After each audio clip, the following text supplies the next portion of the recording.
All right, good evening.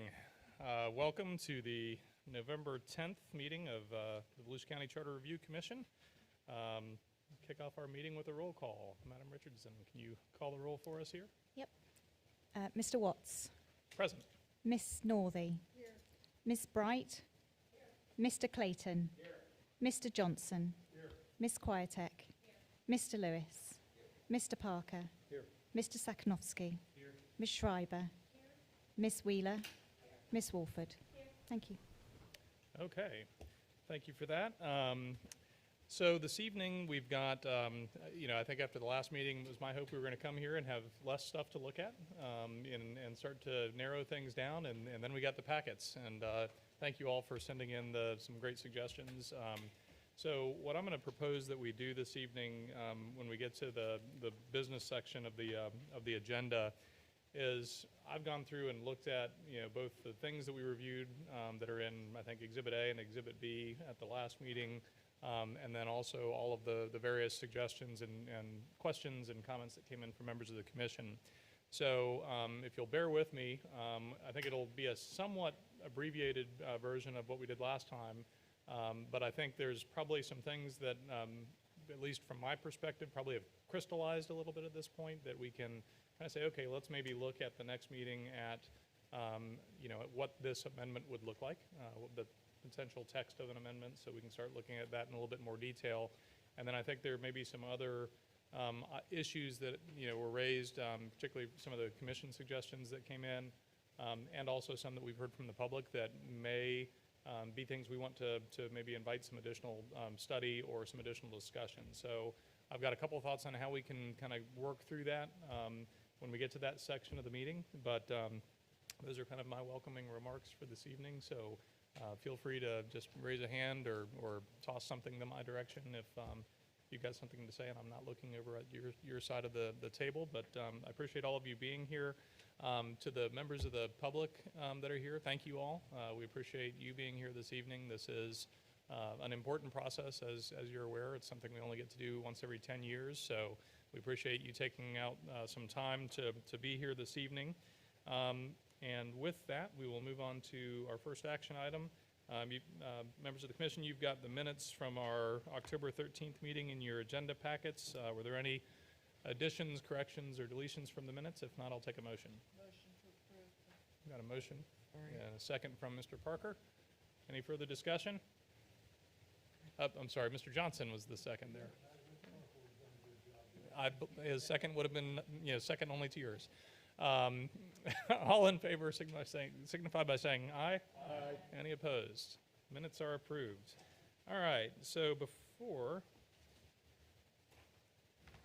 now moving into our general business, and our first I was looking for public participation. It was 5A.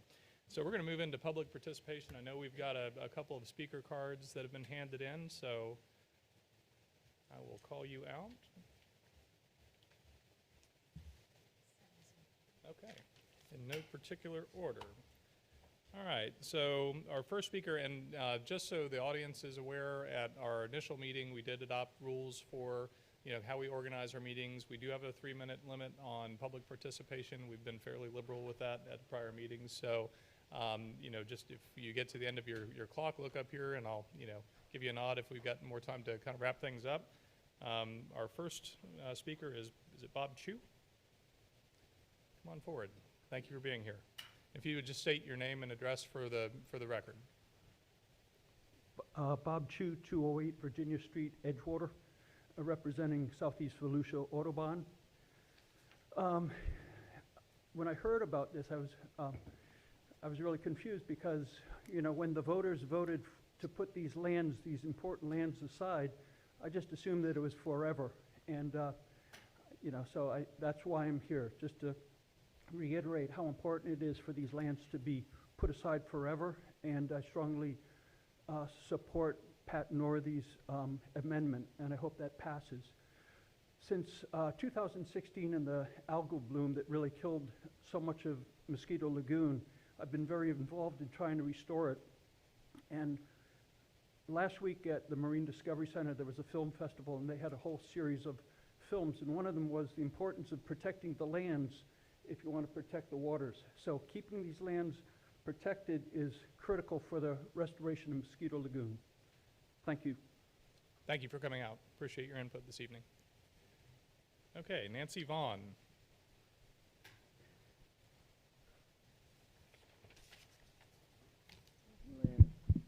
There we go.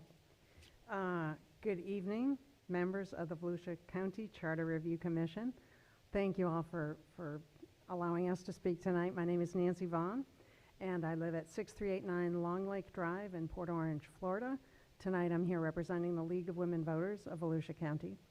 And the League has been supportive of Volusia Forever since its inception. And we made sure we helped with getting the word out as to the process and helping people understand it better. And I am here today to continue to support Volusia Forever. I thank each and every one of you for your time and talents of being here and giving your expertise on this panel, and to make sure that our charter reflects what is best for our county's future. To that end, I would like to respectfully request that you support Pat Northy's proposal protecting conservation lands for review and research by the CRC. As Pat points out, that there have been various instances recently where the protection of lands has been jeopardized throughout the state, from the leaders of the state actually suggesting that we have golf courses and hotels in our state parks, and then certain other organizations releasing various easements. Subsequently, various counties throughout the state have used various methods to protect our conservation lands, and Pat's proposal under consideration aims to do the same. Here in Volusia County, we have a 39-year history of voters taxing themselves to preserve conservation land. The mission of Volusia Forever is stated to finance the acquisition and improvement of environmentally sensitive water resource protection and outdoor recreation lands, and manage these lands as conservation stewards in perpetuity. For over 30 years, the members of multiple Volusia County councils, members of which are here today, have upheld the intent of Volusia Forever, but political winds change. We need to make sure we honor the will of the voters, 75% of them in 2020, when they voted that what they believed to be a program that to protect sensitive land forever. Accordingly, again, I respectfully request you seriously consider the merits of Pat's proposal, and please further research this critical issue. Thank you so much for your time today. Thank you. Appreciate you coming out. Melissa Lammers.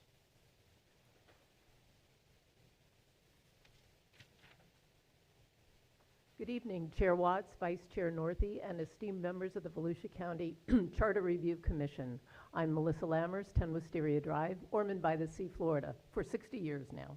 In 2020, I had the honor of being the communications strategist and vice chair of the successful campaign for the reauthorization of Volusia Forever and ECHO. The PAC has since transitioned to the ECHO Volusia Forever Alliance, which acts as a watchdog for the programs, and we've stayed busy.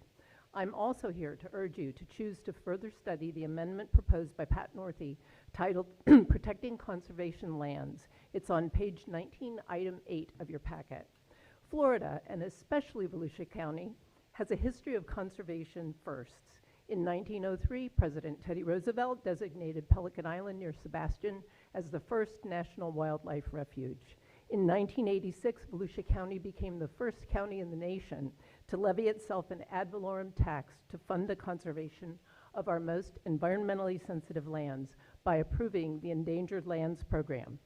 Since then, Volusia County voters have reaffirmed their intention to preserve our most important natural areas for future generations 2 more times, in 2000 with the first Volusia Forever, and again in 2020 when 75.6% of voters reauthorized the program.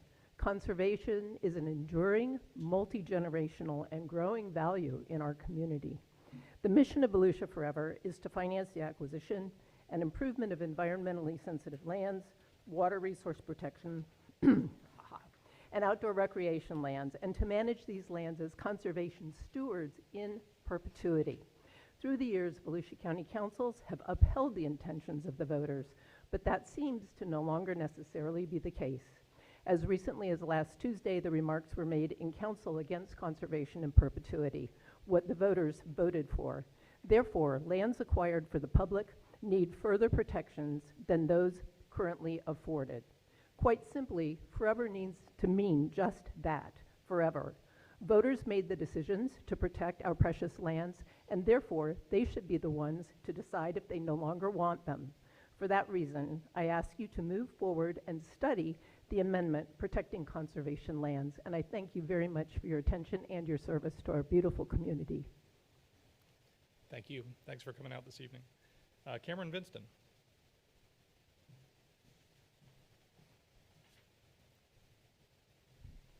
Good evening. My name is Cameron Vinson, South Daytona, Florida. Thank you for having us here and allowing us to participate publicly. I am the Executive Director of Art House Foundation. I am the Vice President of the Volusia County Cultural Alliance. I am a voter, I am a resident, and I am a mom. I'm here to speak regarding the recent cut to the Volusia County Cultural Grant. I would like to understand what mechanisms within our county government allow an already approved budget item to be reallocated without a formal vote, without public notice, and despite clear public opposition expressed through thousands of citizen emails and phone calls. Where is the integrity in our governmental process, and how can we move forward to ensure that our county council adheres to transparent procedures with due notice and formal voting on all such decisions? I know that you've all heard the whirlwind of the cultural grant and it being cut. We're just simply asking for a little bit of clarity and moving forward a little more structure with our county government and how they conduct their meetings and their votes. Without due notice, an already allocated and already budgeted, approved budget item was dismissed, and we've had no clear vote on whether to cut it or to move it. We are in limbo, and I feel that we need a clear way to move forward as far as the operations of our county council and how those meetings proceed. Thank you. Thank you, Ms. Vinson. Pat Miles.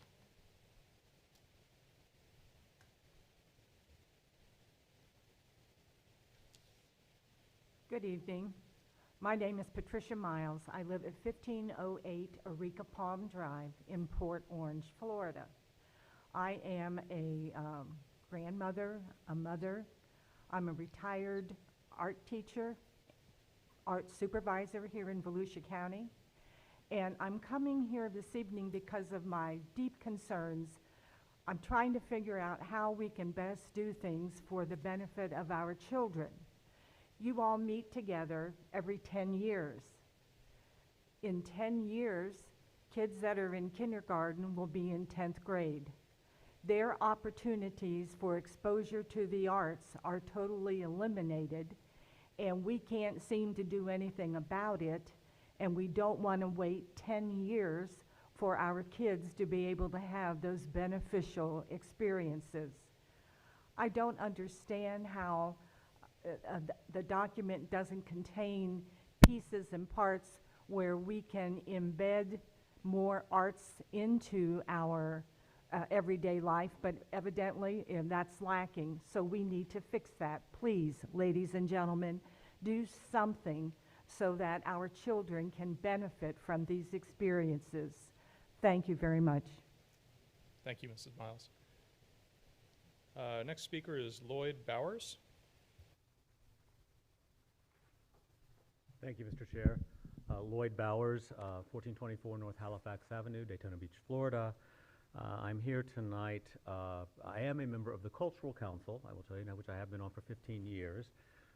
Billy Wheeler was one of the people who kept me on, as a matter of fact. But I'm here primarily not as a member of the council, but as a citizen of this community who has seen a program that has been in existence since 1989, budgeted, supported throughout that entire time, eradicated by the current council, not even without an affirmative vote. And I'm talking about cultural funding. That program has been a hallmark of this county for such a long time.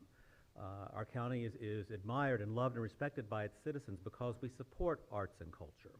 Yet at the last county council meeting, we were told by members of the council that it is not a foundational program for the support of not only arts and culture, but even social services. They were turning their back on providing funding for indigent and low-income children to get swimming lessons, life-saving swimming lessons. But those aren't considered by certain members of the council as being foundational. Well, the charter is foundational. And although I will admit that what Commissioner Clayton allowed me to submit to you, gotta love the Muni Code, doesn't necessarily hit right on the charter amendment section. However, it is a foundational tenet of our public policy and of the policy of this county. And in looking at the charter, there's not even a section where it states what is the purpose of our government? Where is the public good? There's no reference to that. So I would encourage you to please look at the charter and think in terms of the programs that are provided, why they are provided, and should there not be some basic tenet in the charter that states the public good. And so I'd ask that you consider that, and I thank you for your time. And thank you, Mr. Bowers. Appreciate your time this evening. Mike Poniatowski. Bless you. Good evening, Mr. Chair, Vice Chair, Mike Poniatowski. My address is protected under law. I'm representing the Tomoka Farms Village. Thanks for having me tonight. So I fully support the two programs that have been talked about earlier before I spoke, but I'm going to take a right turn here. I'm going to talk about stormwater management. Volusia County doesn't have one cohesive stormwater management program. We have 16 stormwater management plans. None of them talk to one another. And that's not the municipalities, those are stormwater plans. We do not have a cohesive strategy to mitigate flooding or just 4 to 6 inches of rain. If you think back to beginning of August when we had 4 to 6 inches of rain, how many roads were flooded, how many homes were flooded, how many businesses were flooded? And that's just a little bit of rain. That's not a hurricane, that's not a major storm. That's a summer thunderstorm that lasted a few days. And we had no strategy across the county to mitigate that. We allowed it to fester. We have mosquito control ditches that are 60 or 80 years old. They're not interconnected. We may maintain them. They're not interconnected. There's no way to forcibly eject the rainwater from the residences, from the neighborhoods, from the cities into the river or the ocean during emergencies. I'm not saying do that all the time. I'm doing that saying put in pumps, interconnect these drainage canals and these drainage swales. Don't clean them once every 3 years. Keep them active parts of a cohesive stormwater management program that you folks should enshrine in the county comprehensive plan.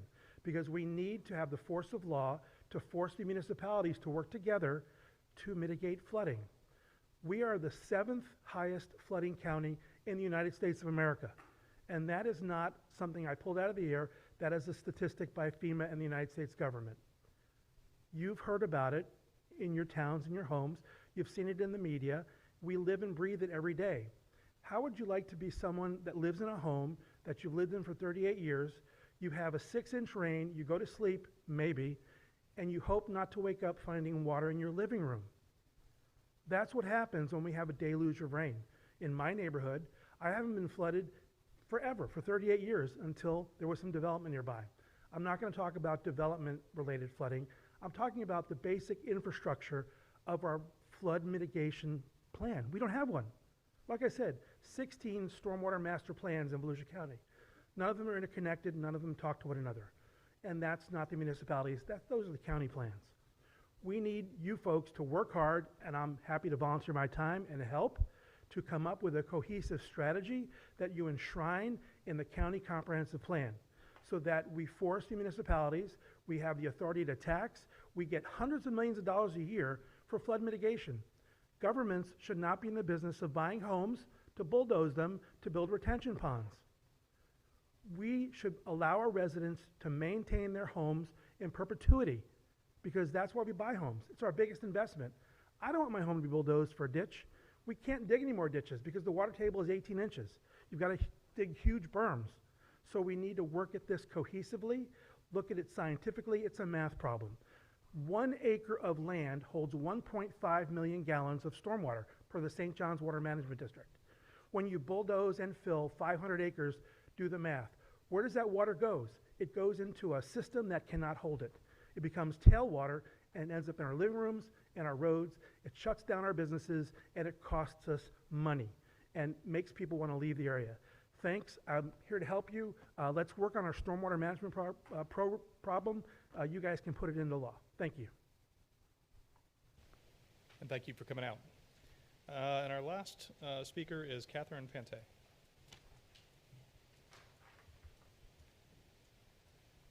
Catherine Pante, address protected. I want to withdraw my 55% ordinance. I submitted an email for protection of Volusia Forever. I want to support Pat Northy's ordinance, and just if you would change it to unlimited. I submitted an email to that. I didn't get a response. Okay. Same thing with Lloyd Bowers, Amendment Chapter 34 that Judge Clayton presented. And on rural boundary, I have a question. Why could we not implement a rural boundary charter amendment that's not effective until after the SB 180 is either resolved, repealed, or amended, and put that on the ballot? Could we not submit one and not have it? This isn't I mean, it's a question. Yeah, we've got an answer to that I think will come up in the discussion of some of those specific items coming up shortly. Okay, and then I support an east side of the county meeting. I don't feel that cost should be a factor just because we don't have equipment over there, because we have a large east side of the county. We have elderly people that live from Ponce Inlet all the way to Ormond Beach, and they should be able to come and speak locally, not just have to drive out to DeLand. At least one meeting a month that we should be able to facilitate. It shouldn't, cost shouldn't matter. And that's all I got. Thank you. All right. Thank you. Are there any other members of the public that want to speak that didn't fill out a card? Now's your chance. All right. Well, thank you all for coming out, and stick around. I think a couple of the topics that were raised will come up in some of the discussions we've got coming up. So again, thank you all for coming out and giving us your time. Members of the commission, we've got, moving on to 5B, we are now moving into review of some of the charter amendments that we talked about at our last meeting. They're generally broken into exhibits A and B to this agenda item. There's a few of them, I think, well, here was my thought.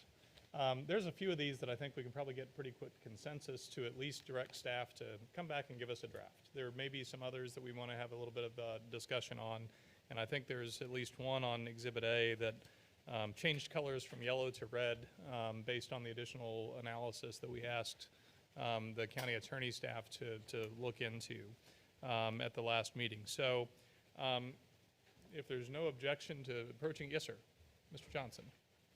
I'd like to make a recommendation that before we send staff off on fact-finding missions, you know, it's very easy for us to pass the buck and say, okay, go do this, and we put staff to a lot of work that we may not really be interested in. And I'll make a motion that we take a vote, and if it doesn't make a majority vote, that it dies instead of sending them to do this extra work. You read my mind with regard to how to go through A and B right now. So that was my intent, was to go through those, first, and see if there was support for each of the items that are in there, with at least a straw poll, if not a formal vote. And then, if there isn't support, then we'll let those pass, and the other ones will move on to staff to draft an amendment. All right. So looking at Exhibit A, the first topic was the discussion of amending Section 306 of the Charter to address East Side meetings. And as I understand it from staff's materials that they provided, currently there is authority under the ordinance for the county council to elect to schedule meetings in different parts of the county, but let's see if there's any members of the commission that want to discuss this. Mr. Johnson. Yes, and I think I can pretty well talk about this as being a former department head and a county councilman. And although cost shouldn't be an issue, it is an issue.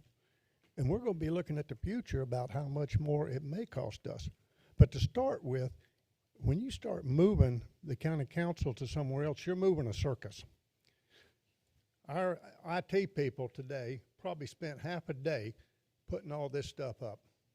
Yes, you could find a room at the Ocean Center and make it where it's permanent, but now you've taken up a room at the Ocean Center that cannot really be used except for very formal meetings.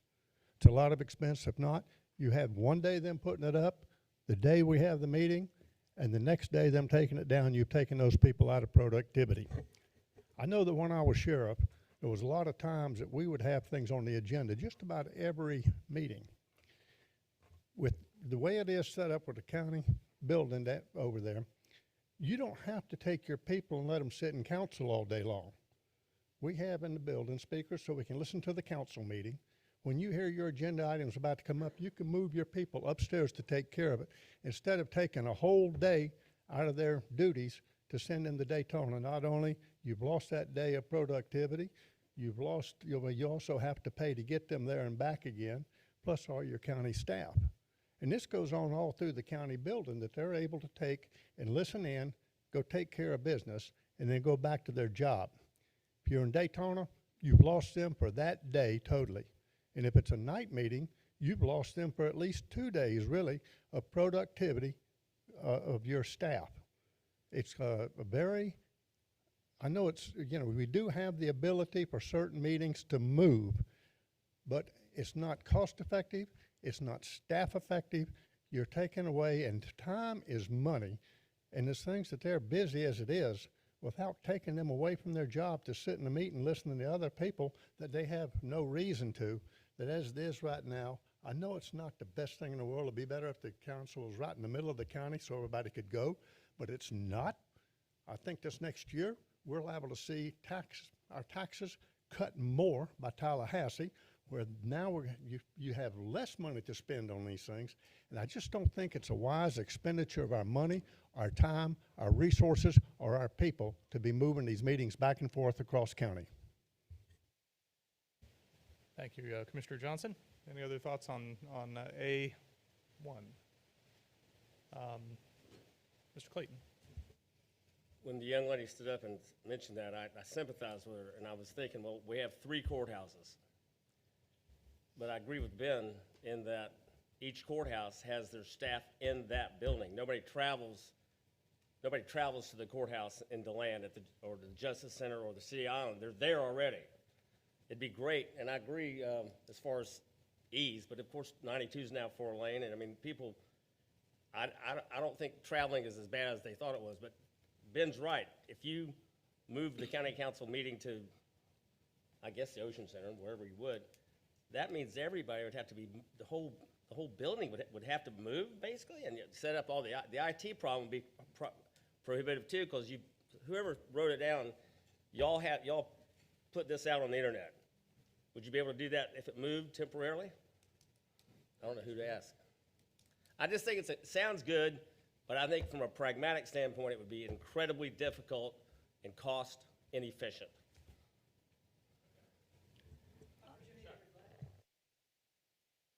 Commissioner Schauer. So I look at this from a different point of view. How many times have we already gotten together ourselves with all of this equipment for the charter review? And how many more times will we be getting together? I appreciate what she's asking. It might be overzealous to think that we would have one a month, but to think that we would go to having none? We're set up right now. How many times have we already been set up here? And yes, there are a lot of attorneys and staff people in the room, and I think that I don't know what the magic number would be, but and also I want to add, I've been hearing this for years, to request a meeting on the east side of the county. This is honestly the first time that I've ever even heard a discussion on it. I've never heard the council discuss it when it's been asked. Maybe they have. I know Ms. Wheeler's nodding her head, but it has been asked, and I I understand what you're saying about expenses and budgets and staff. We can't ignore residents on the east side. We're setting up right now, and we already have, what is this, our 7th meeting? We've shown it can be done. What is it, 7th, 8th? I don't know. But we've been all over the county in different areas, so. I think it's 4th, but they tend to last a long time. Well, I'm so- talking also, I'm also talking about the 5 listening sessions. I'm Oh, true, yeah, including that. yeah, Because the listening sessions were set up as well. So, and in different libraries across the county. Okay. So I don't know if, 2 meetings a year, again, I don't know what the magic number is, but I would say the opposite. We've shown staff and expense, and this charter review has shown it could be done, Okay. all over the county for that matter. Thank you. Commissioner? To me, this is a procedural thing that should be left to the council and not in the charter, because I think that clutters the charter. The council already has that authority, and I think that we should allow the county council to use their authority if that's where they need to be. But in my opinion, it's not a charter issue. Yeah. Commissioner Bright? I would agree with Suzanne. I think some meetings, doesn't have to be one a month. It could be one quarterly, but I think something should be done on the east side. Half the residents or, half the county's on the east side. It needs to be broken up. Technology is getting better all the time. Things are getting easier to move, and it's faster to do. And if you're going to use the argument that leave it up to council, most of the stuff in this charter can be left up to council now. So that's not an avenue we need to take. If we feel, if the citizens on the east side would like a meeting, I think we should do a trial run at some point and see if it'll work. Okay, thank you. Mr. Lewis? I've found that most people, when they're interested in a subject, they find their way to the council. They fill the council room up. They get there if they want to. Our listening sessions that we went around and met, we had 1 at one, we had 2 at another, 3 at another. People don't come if they're not interested. And I think we leave it up to council, like Mr. Parker said. It's not an issue for the charter. Commissioner Wheeler? Yeah, I agree with Mr. Parker. I was on the council when it was brought up almost every single year, and for some reason or other, and it was a conclusive with everyone that we decided that, it just wasn't feasible to move staff, like he had mentioned, or Ben had mentioned, sometimes they could go back to their job until their issue was brought up, and they come back into the council meeting room. It's very important for the staff to be close to where their offices are, I feel. And again, on some of the meetings that we had, we changed to the night meetings in response, and the turnout isn't there. If people have an issue, they want to be there. I'm on the east side. I traveled that road all the time when I was on council, but I also traveled it when I was going to a meeting that was important for me. So I think our council, our cities, our county seat is where it is, and that's where the meeting should continue. Okay. Thank you. Anyone? Commissioner Seknofsky? Thanks. The only thing I would point out is that one thing that could be in the charter is a potential change, and I'm not saying that it needs to be done, but the charter could be amended to change the county seat if that was something that really motivated a lot of people. And obviously, the county seat is not where the population is, but was a choice that was designated in the charter to go with the pre-existing rule. But that's something that could be changed. But there is one county seat. Right now, it's DeLand. All right. My question is for Ms. Wheeler. You said it came up every year. Did residents bring it up, or what? Like, how did it come up? I'm curious. Yeah, there were times that the residents brought it up, but very seldom was it brought up. And we would maybe hear it once a year, and we always voted it down, that there were many reasons. And I'd have to go back through all the minutes to go through all the reasons, but there were a lot of reasons. But, citizens, we listen to them, but then it's up to us to make the decisions that are the best for everyone. And we just felt conclusively that it was not a wise decision at that time. I would just express that that's unfortunate that there's not flexibility with the council. If there's been 7 years of no meetings on the east side, that's all I would say. So, I appreciate the discussion. I think it's been a good one to start out on. I'll, just from my own personal perspective, offer a couple of thoughts on it. One, when I started out my practice coming out of law school, I worked as a county attorney for Pinellas County, and we were in Clearwater, and there was a lot of places that were kind of far removed from Clearwater.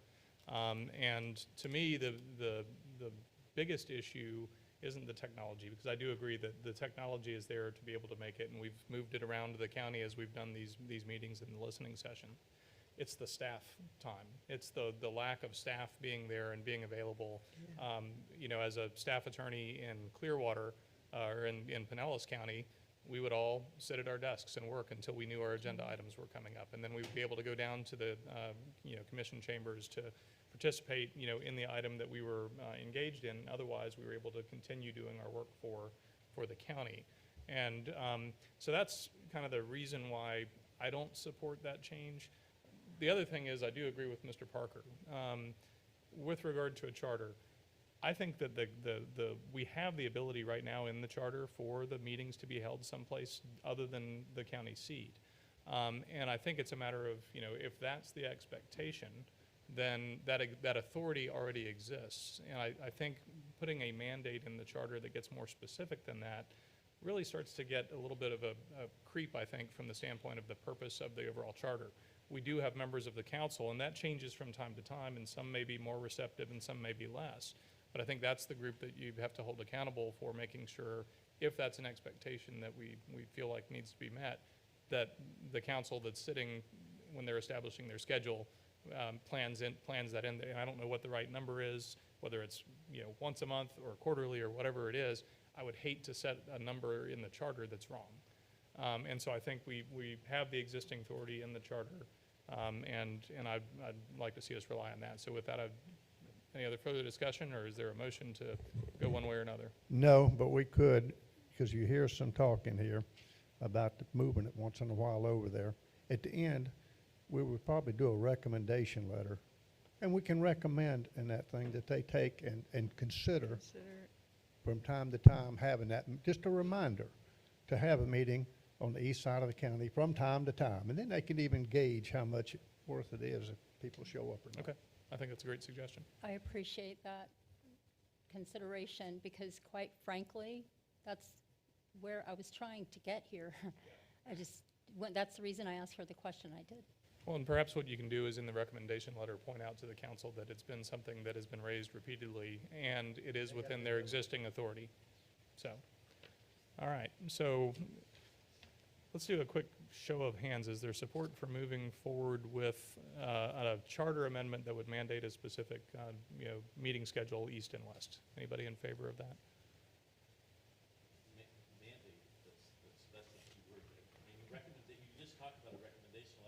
So let me clarify. Is there a motion to include that in our recommendation letter, but not as an amendment to the charter? I'm definitely would be willing to move that there would be a, let's say, I would recommend a minimum of 2 times a year that they would meet on the east side as a recommendation. Okay. I have no problem making that motion. So we've got a motion to include that in our recommendation letter. Is there a second? Not a charter. But not a charter amendment. Recommendation letter. Ms. Northey, was that a second? Second. Got a second with Ms. Northey. Any further discussion? All in favor signify by saying aye. Aye. Aye. Any opposed? All right. One down. What, how much time? 38 pages to go. All right, so the recommendation at our last meeting, the second item on Exhibit A was to talk about the wastewater. The county attorney's office advises that that is actually, the state statute governs on that, and that's not something that we can move into the charter. So we'll move past that unless there's any questions on that. Move to number 3 on Exhibit A, require the county protected lands may be disposed by a supermajority vote of the council. That was from the listening sessions, and I think, Ms. Northey, that also ties into the one that you sent in, which is on, for everybody who's looking, page 19 of 32 of the member proposals. So let's open that up for discussion on whether or not we want to, and I think here, there's probably a lot of detail involved in that, so what I think, if this is one that the commission wants to continue moving forward with, I don't know that we can go directly to a proposed amendment and, the ballot summary and everything else, but I think it's one that we could study further. I wasn't expecting that. I was hoping that we could take this to a committee for consideration.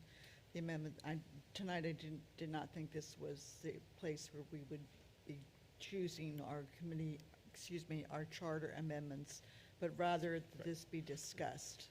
That would be what I would like to see. Just as a point of order, it's not just my understanding is that it's not just the ones that have already presented. I mean, there's certainly going to be future opportunities for commissioner recommendations. So it's not like this was the one and only chance to do absolutely, that. absolutely But true. on this particular item 3 on page 2, I would recommend that we defer it to include it in the discussion on Ms. Northey's motion later. Okay. Or proposal later. And All right. just let it, Everybody let's good move with that? on. We move it and talk about it and then the commissioner? All right. So moving beyond that, I think this was. that pulled. also brings number, just a second. I think Ms. Pante said she pulled She the pulled- 55%. She pulled 55%. They remove authority for the council to directly purchase Volusia Forever properties. Do you want to roll those all into one discussion on that I charter? would prefer Okay. to do that, Is yes. everybody good with rolling that into one discussion? Okay. Mandate funding source for public transportation. Is there any, and I think there was if I recall, there's a further comment that was raised that related to the thoroughfare impact fees that ties into that. Is that one that the commission wants to continue discussion of, or is there a consensus on whether that does or doesn't, need to be something included in the charter? I would just, Sosnowski. yeah, I would just move that the concept is pretty general, and I would recommend that's something that I think would best be suited being referred to a subcommittee. Commissioner Johnson, you had a comment on that? Yeah. I tend to agree that I don't think it's a charter item. I do think it's a good idea. No, I'm saying that, see, that's what I'm saying, is that this is the kind of thing that, in terms of it says a more appropriate subject of broader approved discretion, local option sales tax. That might be the vehicle, but that's, to me, a detail that we can approach later after discussion at that level is my point. I think that there's no reason to dispose of the whole concept right now by Okay. simply, the idea of straw voting and all that, that's not what, decisions are made with real votes, and I'm saying let's get more information from a subcommittee on that issue. Okay.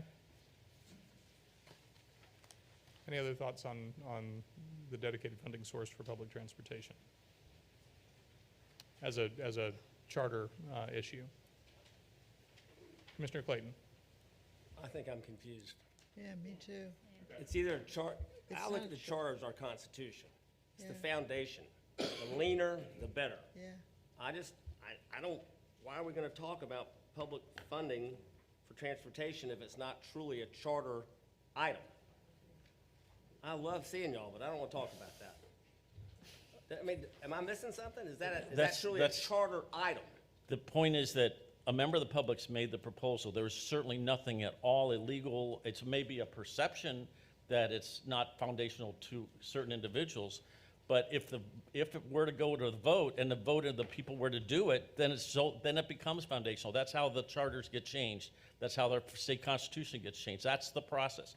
So that's why I'm saying it's better to it's way too premature if we don't even have a concrete idea in front of us to make a decision like that, in my view.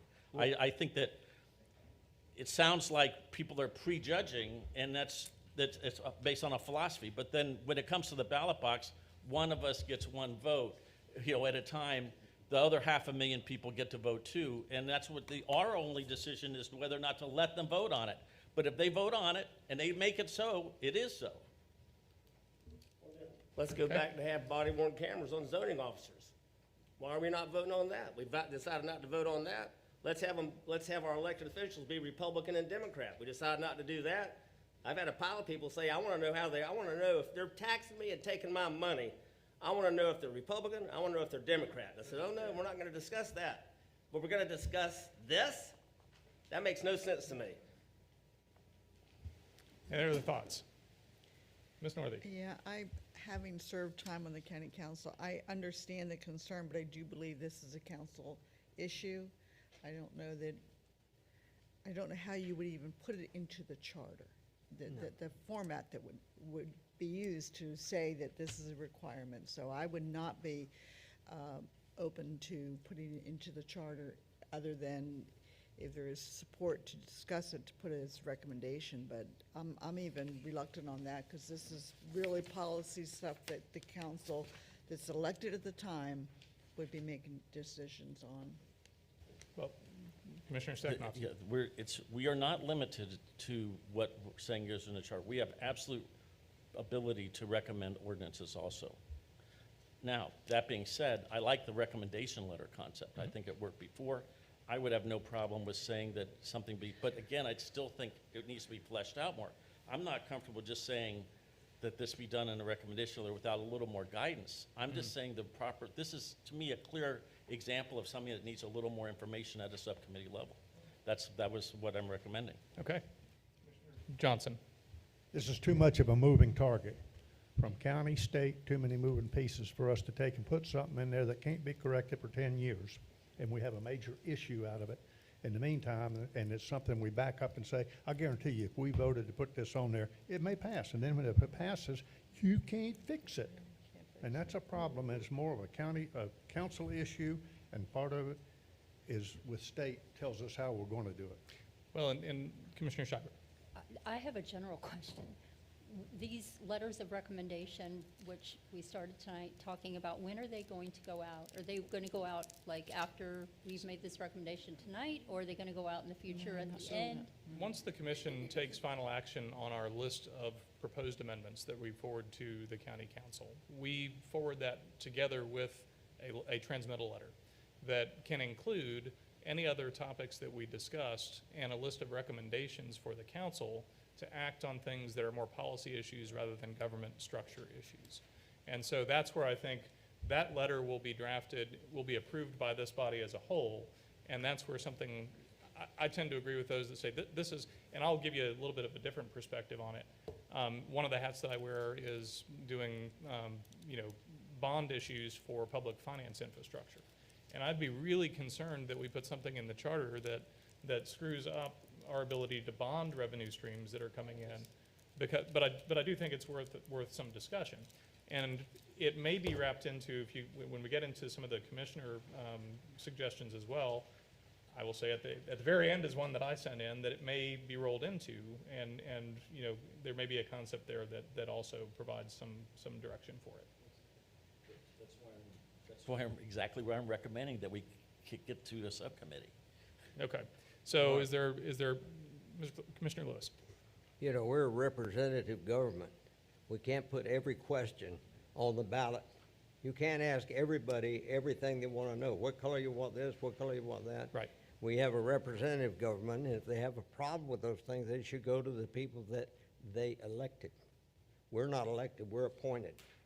But you can't put on the ballot every question that you think's important.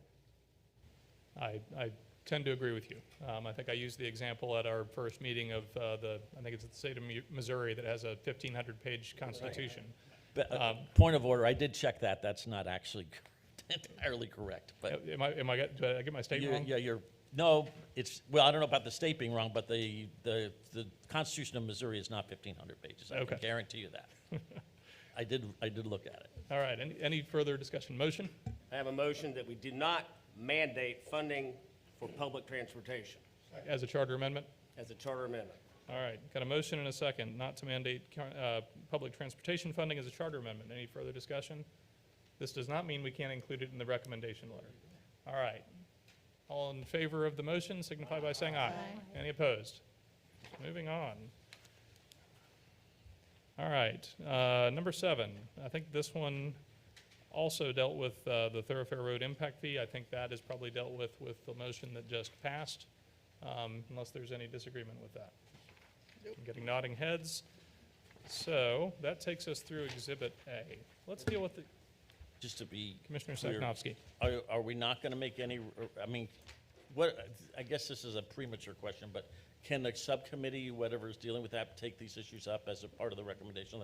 So I Because think we'll- I don't want to dispose of things because the ideas may be evolving. Not at all. And so my point in talking about the transmittal letter is that's a letter that we're all going to review and approve. And so I think that is one of the things that, and I think carrying forward from this discussion, that's an item that we need to consider keeping on that recommendation list.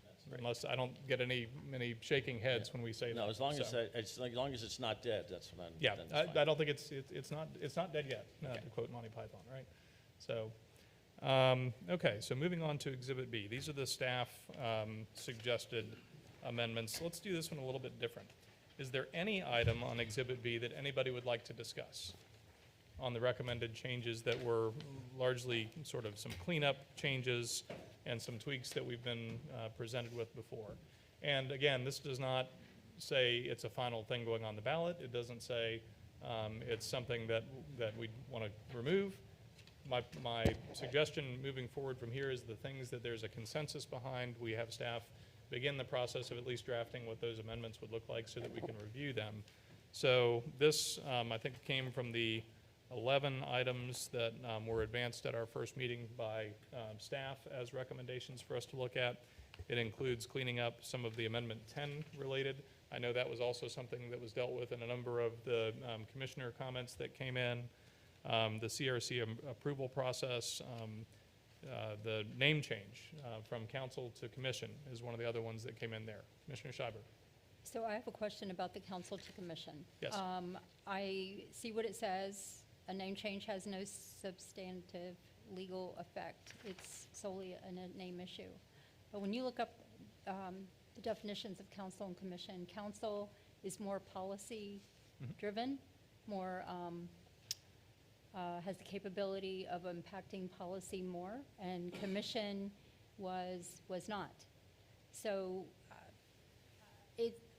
I guess I'm trying to understand why this is coming up. I think in general, and I'm going to go to Mr. Parker in a second because he wrote a good piece in our commissioner comments on it, but I think in general, what we've heard from a number of folks, including some of prior council members and some existing council members, is we are the only board government in the state of Florida that has council members instead of commissioners.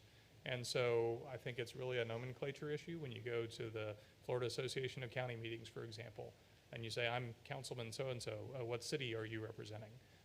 So I think it's really based on kind of that history. Now, there is a purpose to the history. Mr. Parker, do you want to weigh in on some of that?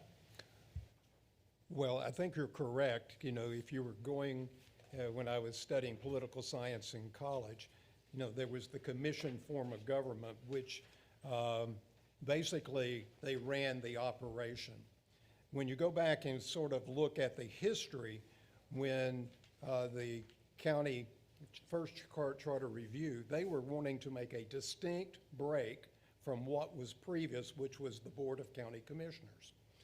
But the terms today are interchangeable. So it does not mean that if you change it to a commission, that they would automatically become an operating department over a certain group of departments. That's what the commission form of government originally was. So, you know, it's just one of those types of things. But when you look throughout Volusia County, the term is interchangeable even within our cities. There are some cities whose governing body operates under the same form of government that we do here at the county that are called commissions. There are others that are called city councils. So the term is used interchangeable within the statutes and within local governments today. It doesn't apply to what was used to be formed in the early 1900s out of Galveston, Texas, by the way, was the first commission form of government. It was after a hurricane hit, and they used it for the recovery. But it evolved, the term evolved, and today they're interchangeable. The Mr. charters Johnson. protect the duties anyway. Yeah, the charter does. The charter protects, it doesn't matter what you call them.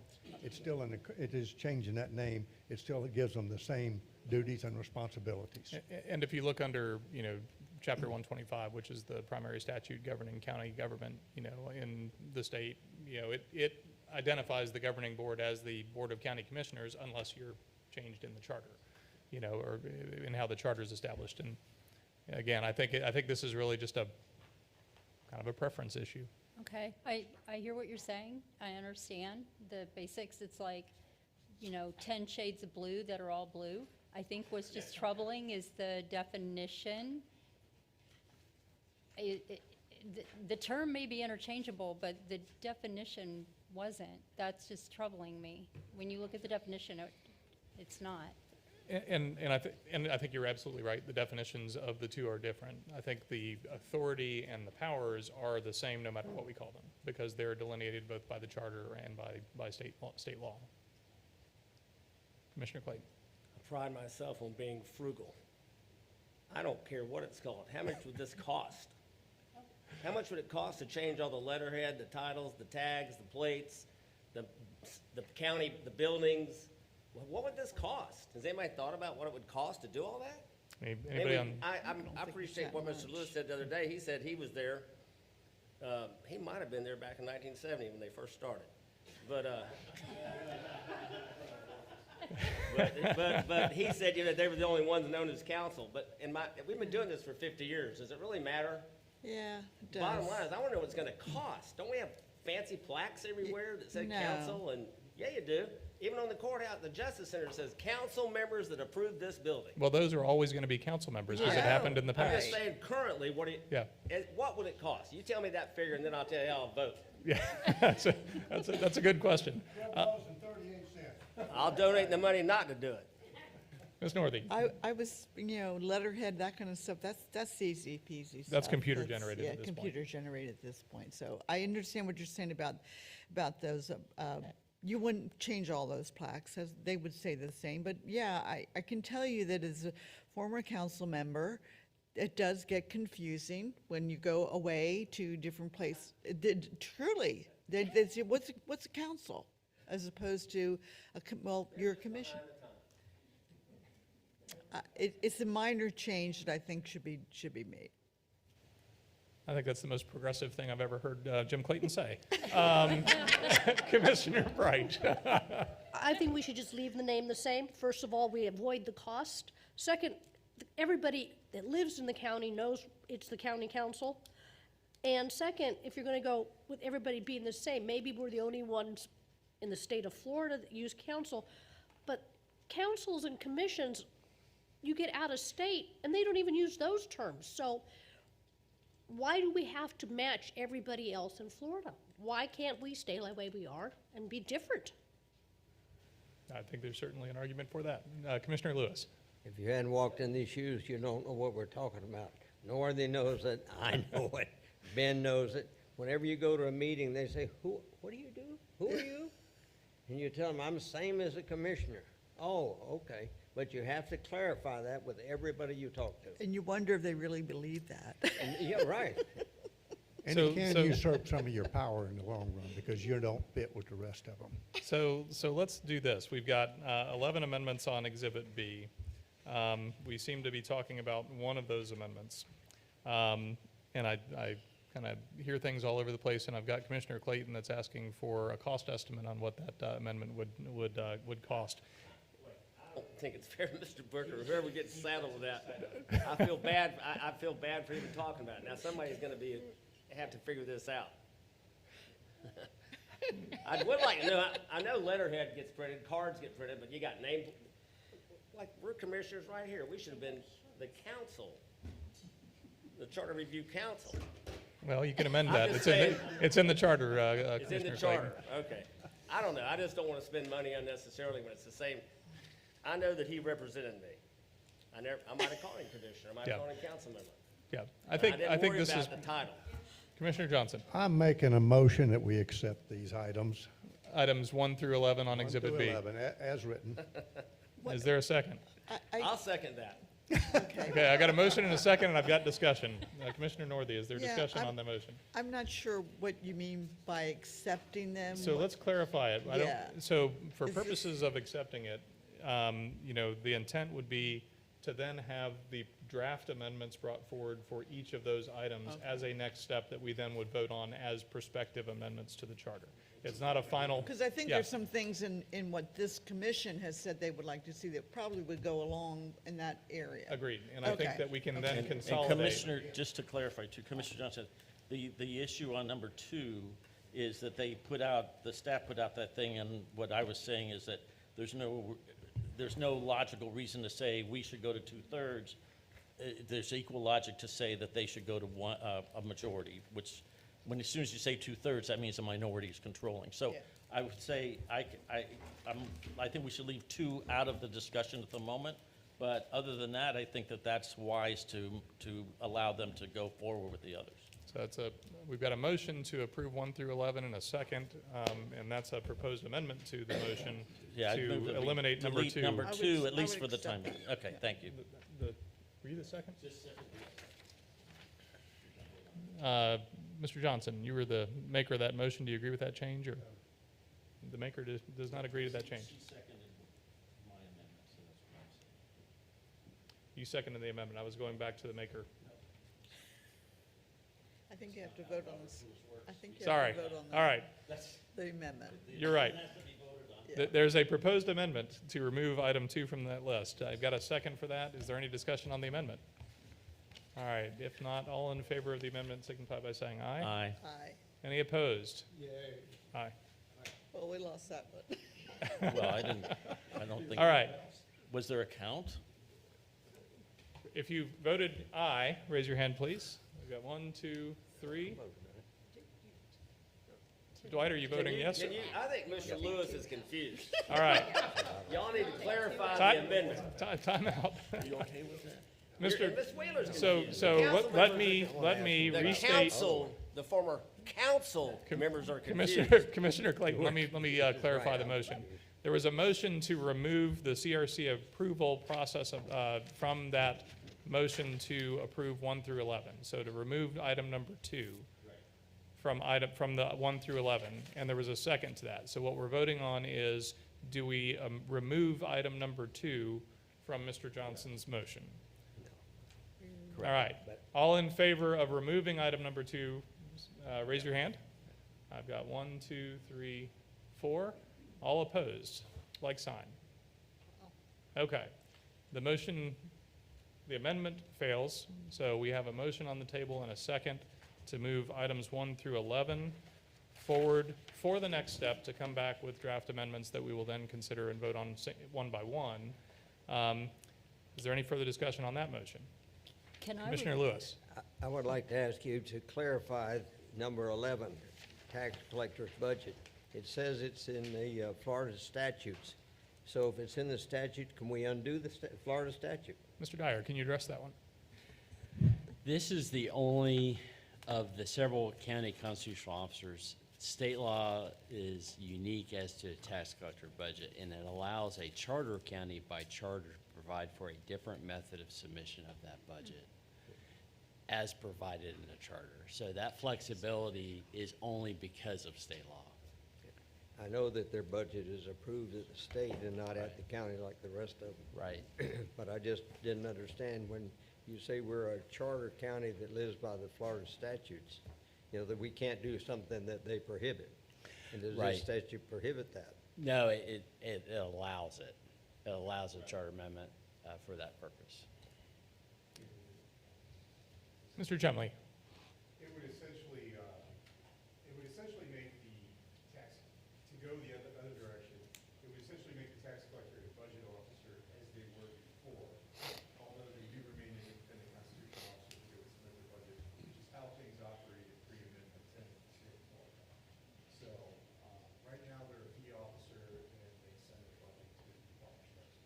Again, it's a quirk of the statute, it's the only constitutional office that allows me to run the budget. And there are tax collectors from the smaller counties that have agreed by resolution that the county should be a budget officer just because it is easier with the smaller budget. So is this an effort to be more efficient in the way that that budget works from the county standpoint, or? Yeah, just to be clear on, your staff's not recommending any of these. This is just a reflection of things we've heard over time for you to talk about. Correct. It's not a proposal from staff, one way or the other. Research that I've done to find out how this works and what's going on. Okay, Mr. Seknowski. Okay. The statement is, quote, provide a different method of submission. It's not at all fleshed out.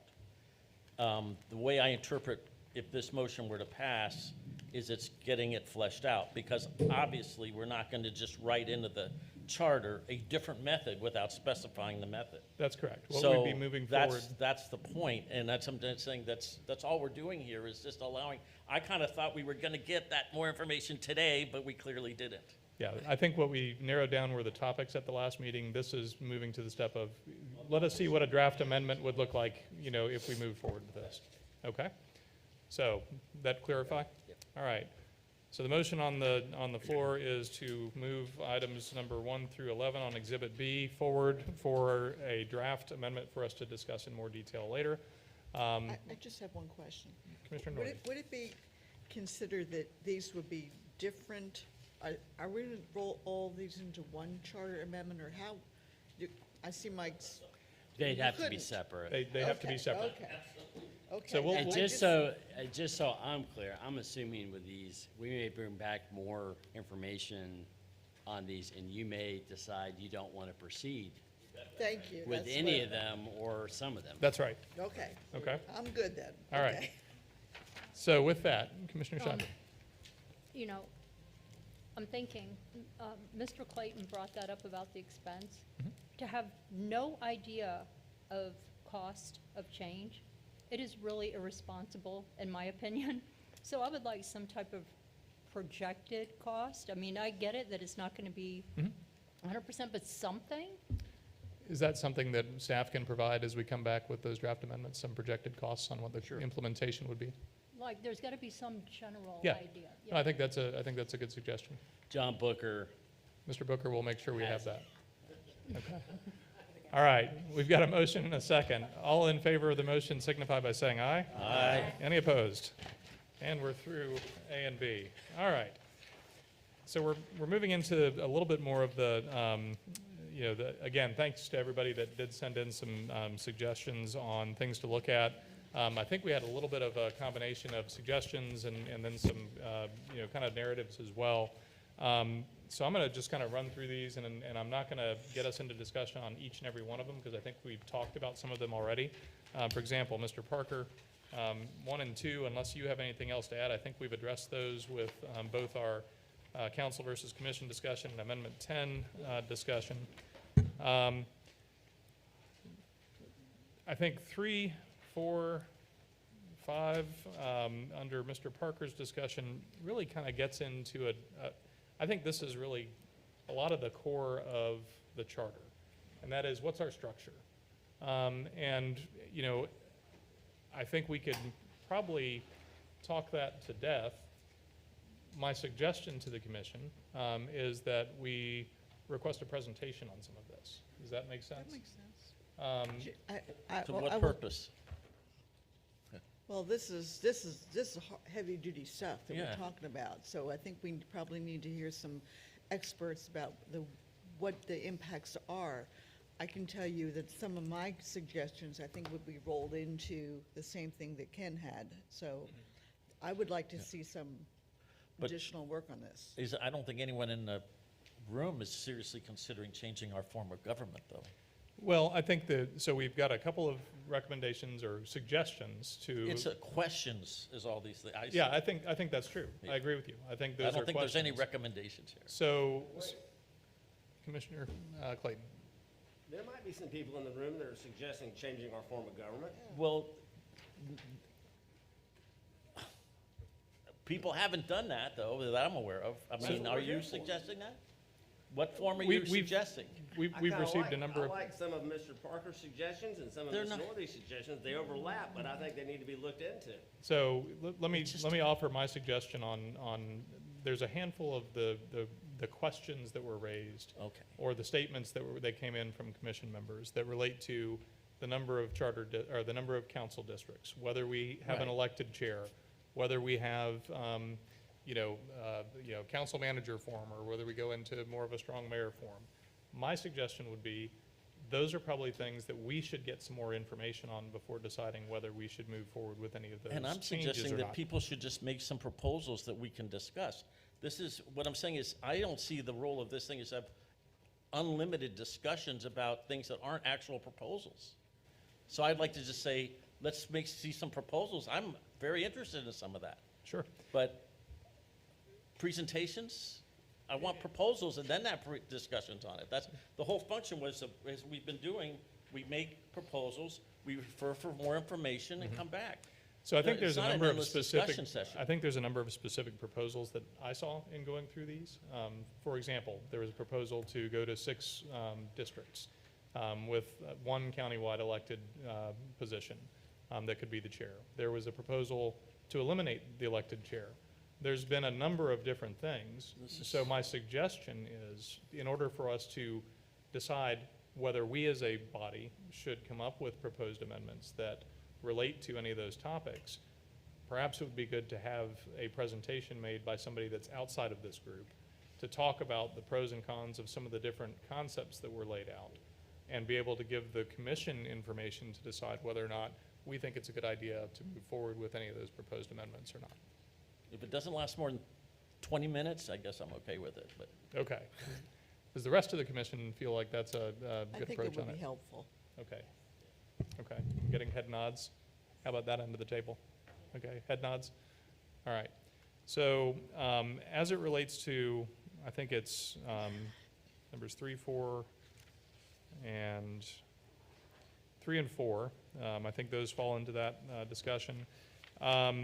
I think we already addressed number 5. That is the, I think that was on That's in B11, with the 11 in there. six, So I yeah. think we'll come back and deal with that one on travel. Suggestion 6, I think that's covered by the Amendment 10, and the rest had to remain to reflect the role of the clerk. Are you good with that, Commissioner Parker? Okay. 7, getting into the discussion on HR and the lobbying cooling off period. So let's talk about 7 first. Commissioner Parker, do you want to kind of explain your comments there or thoughts? When I was looking at it, it just looked like that you've almost got a charter officer created with the HR person. Secondly, even in the definition of classified, unclassified, when you got over into, it's really into the minutia of the classified and unclassified system. For example, in one of the sections, it says there will be, the department head is unclassified, but there's one other aide. Okay, now, from a practical standpoint, okay, there would, in the manager's office and some things like that, there are more than one person in the unclassified service. So when you're looking at the charter, it probably made sense when it was adopted in originally, but probably today it doesn't make sense. So to me, there are those procedural things that are that are really policy and that are put into the charter, and it clutters it up, in my opinion. That's where I was coming from. Okay. Mr. This is Johnson. number 7, correct? This is number 7 on page 4 of That 32. should- That should come out of the charter, and he should be under the county manager. Okay. That's that simple. That sounds like 2 agreeing people. All right, is there, getting head nods around the room? Just to clarify, the HR director is under the county manager. Correct, yeah. Okay. Do we want to see further detail on this one? Okay. Can we do that one by consensus?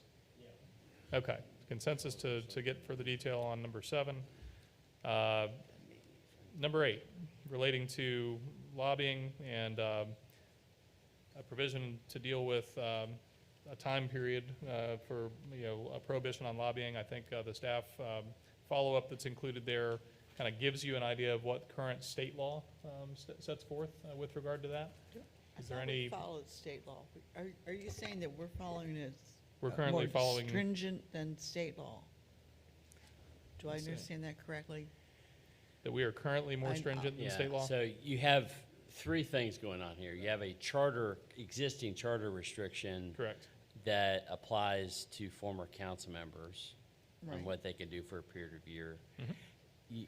And over time, things have become stricter at the state level. So now you have a state law that governs post office lobbying. Now you also have a state constitutional amendment that addresses it. So you have three sources of restrictions. Of course we do. So let me just try and summarize from the standpoint of what we currently have from a structure. We have a prohibition in the charter regarding employment of former county council members. Right. By the county.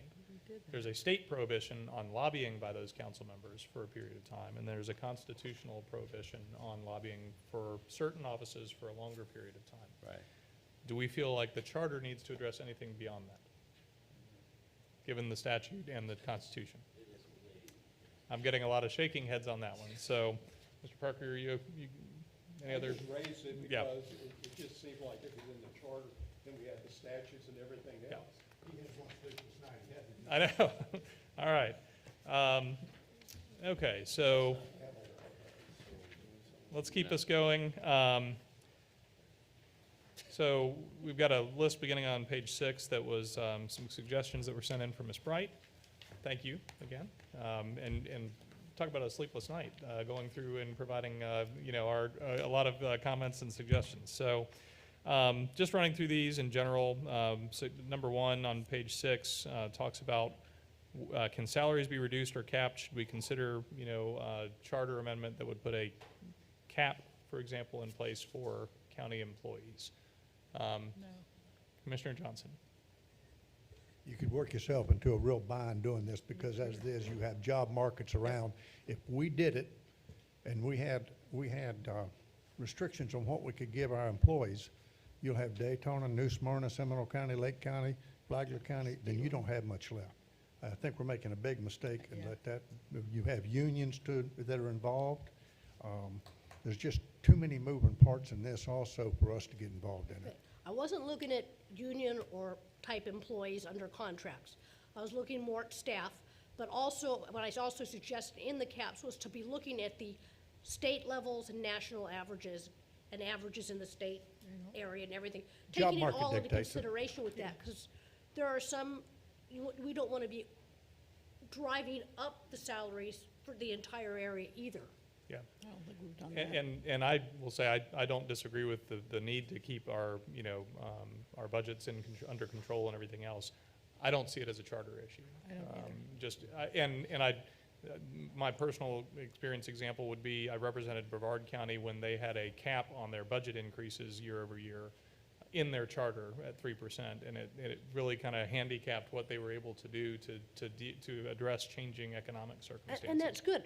Then could we just move the entire salary thing from the charter? If the salaries aren't important, a charter item, then maybe we should just remove it. Well, I think from the standpoint of authority, it does simply say the county has the authority to fix the salaries for the officers and employees. And I do think they need that authority to do that. I don't think we want to quantify it or cap it in any way. At least that would be my Yeah, thought on I'm it. with you, Mr. Okay. Chairman. Okay. Leave it alone. All right. 2, adding in flooding due to development or improper land grading or fill under the abuse of the environment section in the existing section 202. I guess question to staff. I think you see that as maybe something that 180 would create an issue on. Yes, I do think that the abuse of environment section is so broad now, it does encompass those things. But right now, we're faced with Senate Bill 180 that I think would restrict us from proposing something that is arguably more restrictive or burdensome at this time. So in your opinion then, so if we do nothing with the charter on this section, after the time period in 180 runs out in 2027, then there's existing authority to do this by ordinance that could be countywide? Yes. Okay. Is that good for everybody? And just so I'm clear on that, I mean, we have an ordinance chapter dedicated to implementing the environmental minimum standards in the charter, which applies both in the cities and in the unincorporated area. Right, and so that could be something done under that existing authority. All I have a right, number 3 question. was getting into the discussion on VGMC. Should we keep it? We had a lot of conversation about this in 2016. We did. In fact, it was pretty much our entire Yeah. meeting schedule in 2016 on this commission. So, I think at the, just to kind of, when we addressed this in 2016, the question was, we debated whether or not to put this on the ballot. And so I appreciate you bringing it up again. What we ultimately did was BGMC and the county council worked to amend their rules to kind of change how they were operating at that point in time. And so I'll throw it out to the question of, should we put it on the ballot to consider elimination of VGMC, or do we leave it as is currently? Commissioner? I would normally say, yeah, get rid of it, because I don't think it does much good at all. I don't know, I mean, I never hear anything good that comes out of it. But maybe that's one of those areas that we needed a presentation from maybe the chairman of that group to say, what is it that you do? Because I know what it's supposed to do, but I don't know that it does that. Mr. Chairman? So would the commission entertain a presentation from the chair of VGMC at one of our follow-up meetings? Okay, so we'll follow up with that one. Mr. Dyer, do you have something you wanted to add? Okay. On presentations, I kind of like this idea, though. Let's just set a time limit on these presentations. We're gonna make them brief. Brief and efficient, how's that? And we'll ask them for written materials in advance. Okay. All right. My goal was to be out of here within 2 hours, so we're gonna make it. Number 4, minimum standards for environmental protection. I think in here, these are instances where we can be more restrictive than what the state or federal laws require. So if everybody's good with that, Commissioner Bright, that answered your question on that? Okay. Unified Beach Code. Mike, do you want to address this? I think the question on number 5 was the enabling language that let us adopt the Unified Beach Code. So right now, the county council has regulatory authority over the whole beach. Most of the beach is actually within a different city. So this is one of those areas where, when this was passed, gave the council that authority to pass an ordinance over a city. Because we have the, also beach driving in that section is allowed, we were grandfathered in under the state law that prohibits beach driving statewide. So we have more beach driving than any other county in the state because of that. So if you did want to change it, I think there's a risk of losing the beach driving under the current state law, but you'd be giving it regulatory authority over the beach. Now, let's talk about services. So right now, if you propose to take away a service from a city, that requires a dual referendum of the people in the city and the county to achieve that. So City of Daytona, Port Orange, they can send their police officers on the beach. They can enforce the law just like the county. That was not taken away because there was not a dual referendum. This is purely a regulatory authority over the beach by the county council, not a service. Okay. Answer the questions? Okay. All right. And I think the same applies, or similar reasoning for school planning. It's another thing required for us to have that. So we'll go past that one. Number 7 on the council districts and the reapportionment. I think that's kind of the traditional language used to talk about, redividing up council districts. So the question was, I think, should we change that to redistricting? Any thoughts on that, Mr. Dyer?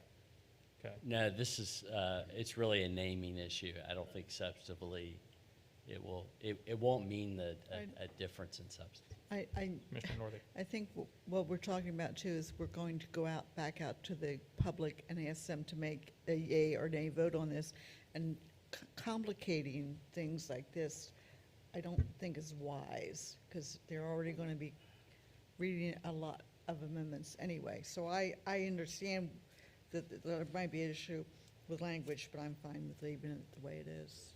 Okay. Okay, is that the general consensus? Okay.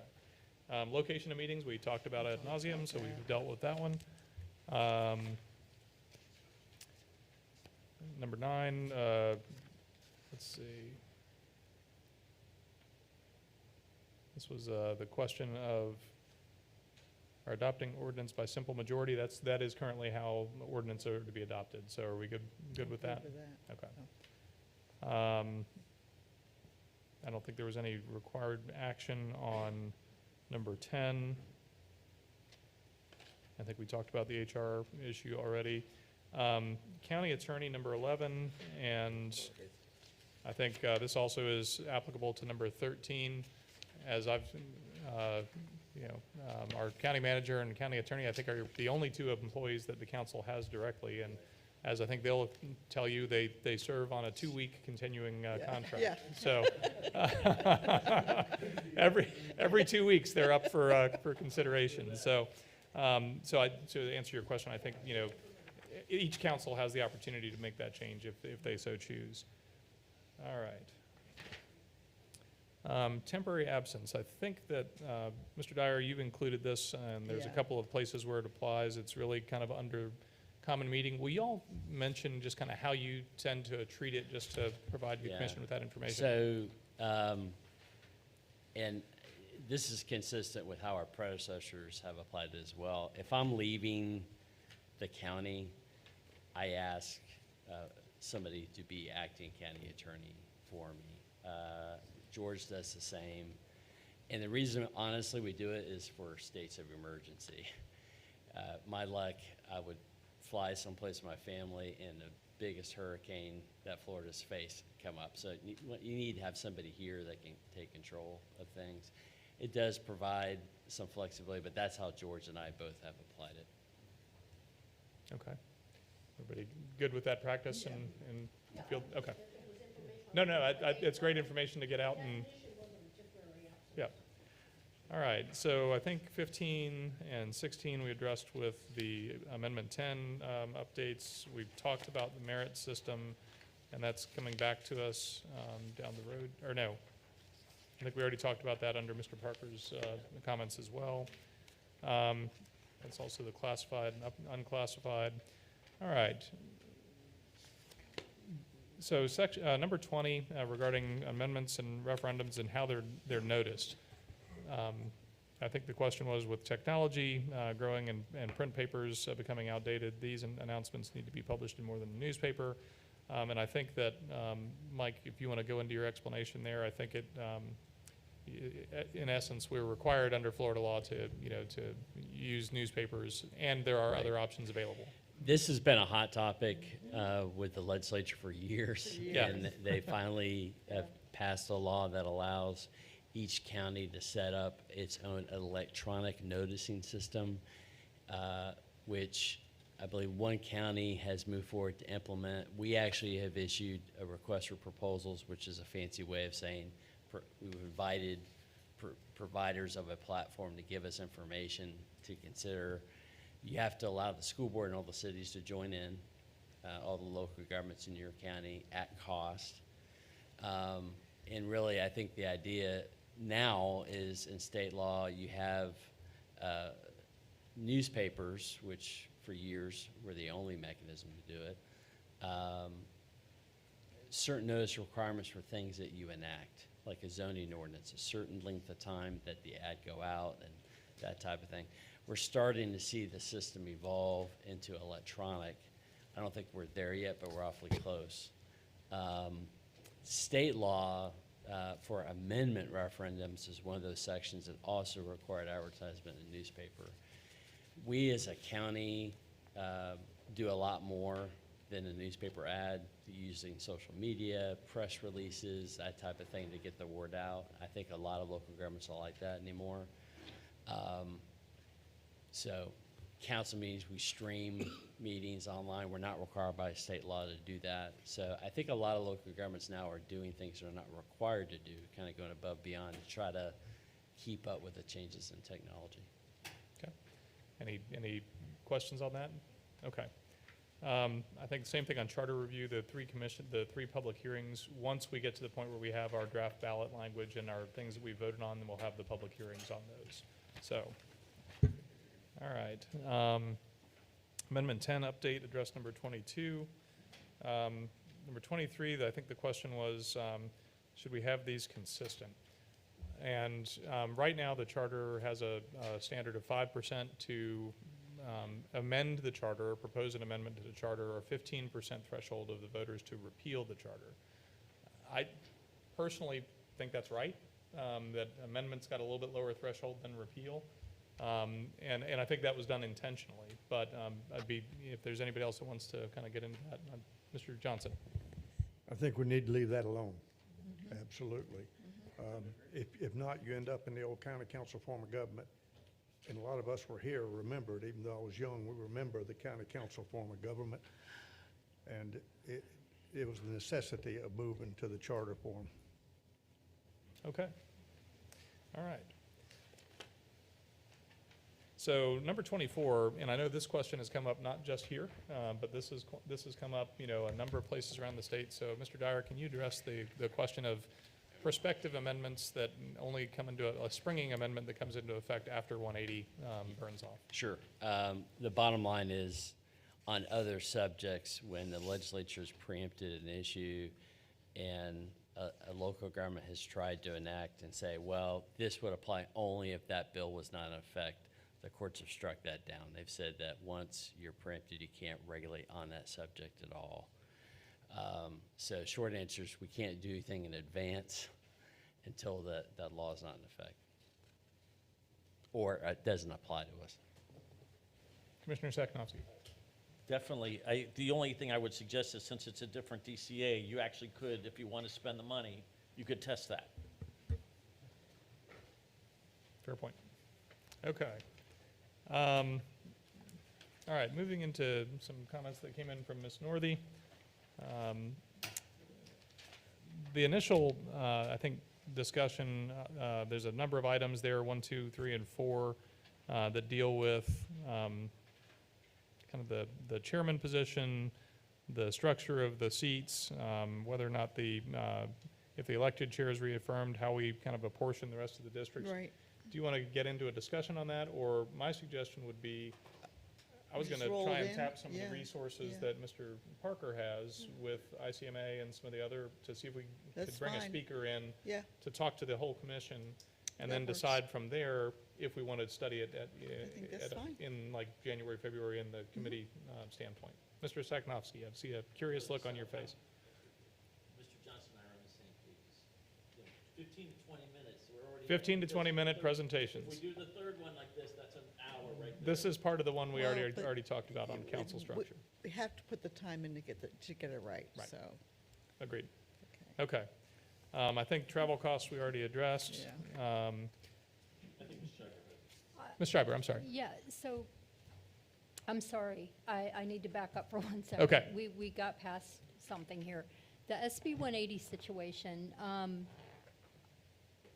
can we make recommendations for future? If we can't, and I don't mean recommendations on items, I mean recommendations on categories to bring back? So I think we have under But- our charge the ability to make that, again, the list of recommendations for potential ordinances the council should consider moving forward. Okay. Mr. Dyer, I don't know if you want to weigh in on whether No, or not I just think you need to discuss what you want to propose, because we're not allowed to propose anything more burdensome or restrictive, which is the first statute I've seen that says that. that says that. Okay, but So, I mean after, like, for example, bring back environmental standards. What is the deadline, SB 180, after October, like 2 years from now, or whatever? Yeah, unfortunately, and and it could change this session, but Right. the way it's written, it kicks back into life if you have another hurricane that makes Right. landfall within 100 miles Okay, well, of let's your say border. 5 years from now. I mean, I get it, but I think there are certainly areas that we're going to have the purview to include within recommendations. Okay. And then I think we can talk about those specifically kind of coming into drafting that transmittal letter for the amendment package, and then the recommendations for potential ordinances. We've already identified a couple here tonight, I think, to include in that package moving forward. Okay? And I would just reiterate that at some point, if the, matter becomes important enough and a majority exists, then it could be put on the ballot regardless of what current interpretations are. And yes, it would have to be tested, but that's how our system works. I'm not suggesting that now. I'm just saying that is, the idea that we cannot is not actually true. You can, it just may cost you. Sure. Ms. Northey, did you have a? No, Okay. I'm okay. Okay. So in regard to number 7, penalties for failure of municipality to adopt or enforce minimum standards. Did you want to elaborate on that one at all? I know, I'm not sure how to even do this. I just know that there is an abuse of this within the cities and maybe even with the county. I just don't know that we are adopting, or that we Mike, aren't we required to do enforcement, or we don't do enforcement within the cities? Yeah, we do not do enforcement because we have not transferred that service away from the cities. When Clay Irvin was here and retired early this year, this came up at council a couple times, and his shop had reviewed to make sure that, and his predecessors did too, but to make sure that the environmental minimum standards were adopted by the cities, and he said they have. So the way the charter reads now, if a city does not adopt them, that our means for enforcement is to sue the city. And I think the reason being is, it doesn't say we'll step in and do it for them because we're not transferring that service away from them. I think it's written that way intentionally to avoid that problem. Now, if you want more information on it, Ray Tyner, our new growth resource management director, I recommend he be the person to come.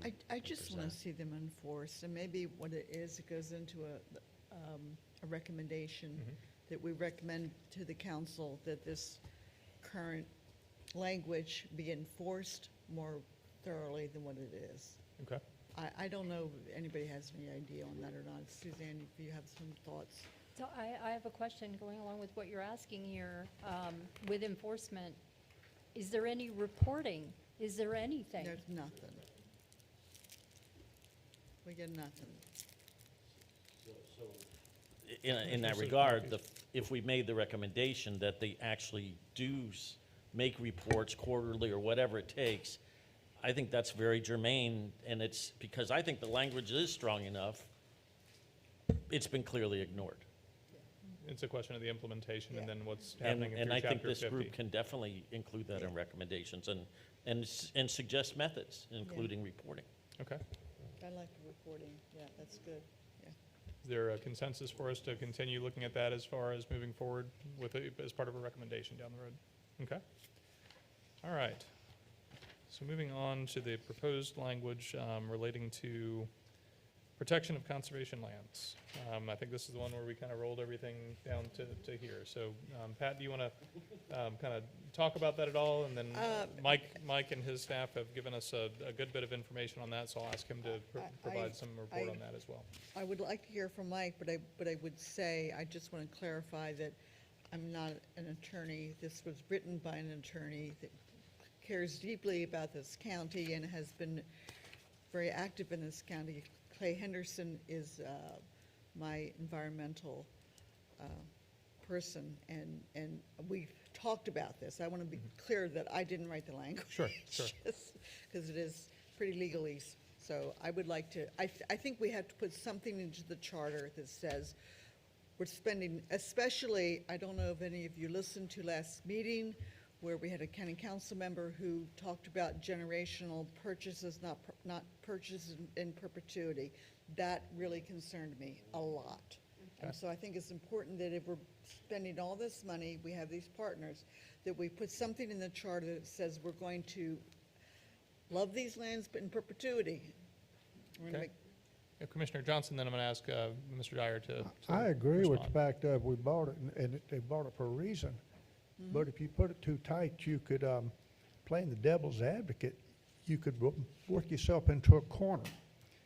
And there's several different issues. For instance, the way I look at this right here, if we needed right-of-way down to increase road traffic, which we're in dire need of in places that you couldn't even, doing it this way, you take and encumber it so bad you couldn't even get right-of-way. Another thing is say we have 50 acres that's marginal, and you have a chance, and the way this is written up, you have a chance to swap that for 200 acres of good property, you know, that you might get. You might handcuff yourself in a manner you didn't really intend to do. That would be my fear. I hear that, and maybe we have to address how that would be a supermajority or something, but we cannot allow council to come in and just take pieces of property and say, because we've had it for 25 years, now we're going to sell it. That was not the intention of Volusia Forever. No, it wasn't. I agree with the supermajority of your council. Yeah. Mr. Dyer, can you weigh in on this? I was going to defer to John Booker. No, he didn't find that funny. So, yeah, you know, I think basically if you want to talk about this, you can. I think the only hesitation we had was you know, had a chance to look at it a little bit more since the agenda's released, and Ms. Northey mentioned it. I don't think you can require the referendum approval because of state law and dispose of the property, but I think you can elevate the voting threshold by council to be 2/3 or whatever to do that, make that decision. All right, I'm not following that at all, Mike. Are you saying we can't put this into the charter? No, you can. It's what Russ had mentioned before. It just, I don't think you can require the referendum. Oh, yes. But you can yeah. have the height Well, of vote. that's why I said I didn't Yep. take ownership of the language. I would look to you all to. So just to drill down, Mr. Lewis.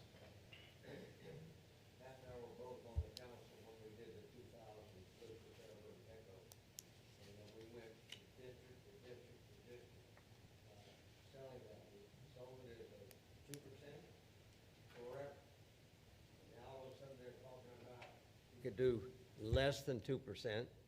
It was max of 2. Well, it was 2. It was 2. And that's what the public was told, because I did all the meetings. And even to hear them thinking about that they want to sell any of that property or move any of that property, it just is unheard of to me. It upsets me. I don't think that the public is supportive of that. They supported the issue so that we could set aside some of those properties. And I think it's hands-off. Thank you. And I'd like to find some way that we can make it more secure so they can't mess with that. I mean, I don't know how you're gonna write it, but it needs to be written because they get too. So I will say that I see a clear consensus among the commission to explore this issue as a potential charter amendment. Does everybody agree with that? So then we can work with staff to kind of dictate how we bring that back for further discussion and Yeah, I just want refining to language. put into the Commissioner record, though, that in Seknowski. addition to sold or surplus, swapped is a very big deal, and Ben mentioned it. Swapping is a technique that's available, and if you don't say it, it won't be covered. So just the word swapping, if you're interested in protecting it, would definitely have, that word has a legal meaning, and it needs to be in there if you want to do what you're trying to do. Okay, so I think we'll move forward with that one as one that we're going to explore further. Got a general consensus on that? Yeah, and they brought up a little bit about, Pat, and I may have missed it. They voted in 2 mills, but they keep cutting it. We could potentially put it back in that they will stick with whatever. Actually, they stayed at 2 mills' budget. Yeah, it has to stay in there, because that's what the people voted for with the 2 mills. And take that one out of the council's hands 75% about where on they Volusia want to Forever. cut. Yep. So we'll bring that back for further discussion. We'll work on how to bring it back and what agenda to put it on, but I think there's a clear consensus to further explore it. The only thing I'd share too is you'll notice that the language that was written by an attorney got the longest attorney response also. Seems to work that way, right? Anything but brief. I'll be sure to tell them that. All right. All right, moving into some suggestions came in from Commissioner Clayton, and we heard some number of speakers. Commissioner Clayton. Bowers, yeah, he's still here. When he called me, and I said, Lloyd, you need to put your thoughts in writing. And he'll tell you. I said, I'm not gonna say I'm for it. I'm not gonna say I'm against it. I'm gonna keep my mouth shut. But I'll be glad for you to submit it to me, and I'll make sure the others get it. That right? That's right. That's it. I said, I'm not gonna tip my hand about what I think about what you're saying. I'm just not gonna tell you like a judge would do. Right. I'm not gonna let you know. But feel free to give it to me, and I'll get it to somebody to get it posted out. So I wanna make sure that's not a proposal by me. Duly noted. It was received from you. And How's he that? covered it tonight anyway. All right. Move on to the next one. Mr. Dyer, can you address your comments on the suggestion of cultural funding? No, I think the only restriction we have is, and I think it's why Forever and Echo are written the way they were. It allows you to levy up to the 0.2 mils. It can't require the 0.2 mils by charter because that's a budgeting decision by the elected commissioner or council. But to identify as a goal, to require that it be considered, all those are things that I think you can talk about. So let me ask the commission, is this an area, I mean, obviously we've heard a number of speakers on this evening. Do we want to bring this back for a further discussion? I would like to. Yeah, I would, and I would frame it in terms of, instead of, like you said, the amounts, if it's framed in terms of it's a priority, and it be, the public can certainly express in its charter what its priorities are. And I think that would send a clear message. Okay. Any further discussion on that, Commissioner Schreiber? I have a question. With Echo, is there I think I know the answer, but I'm still going to ask it just to make sure. Is there a set amount in each category for Echo? It's just the projects that come forward? It's with the projects that are submitted by the cities and by not-for-profits. We review those, and there is not, in fact, if you look at the way the breakdown is now, outdoor recreation has consumed most of the Echo money. What was that? Say that again? Outdoor recreation. Outdoor recreation, Outdoor okay, recreation, sorry. yeah. So no, there is not, we don't do a certain percent by each category. Okay. And we also have a direct county expenditure program too that does not do it by category. Right. It's by however it comes in. Right, okay. Okay. So we will come back with a future discussion at one of our subsequent meetings on the cultural approach, priority, funding, however we ultimately end up phrasing it. Commissioner Wolfarth, thank you for sending in your suggestions as well, or your comments as well. I think the county chair discussion will roll into the discussion, the future brief presentation on structure of government, residency requirement. I think based on the county attorney's recommendations, it can be all over the board, but too much is too much, and too little, I don't know. So I think on that one, maybe we can roll that into that same discussion, or decide. Okay. My opinion is that we have enough being discussed in the future. I think the answers are written right there in blue. It's the answer's no. Yeah, tend to agree.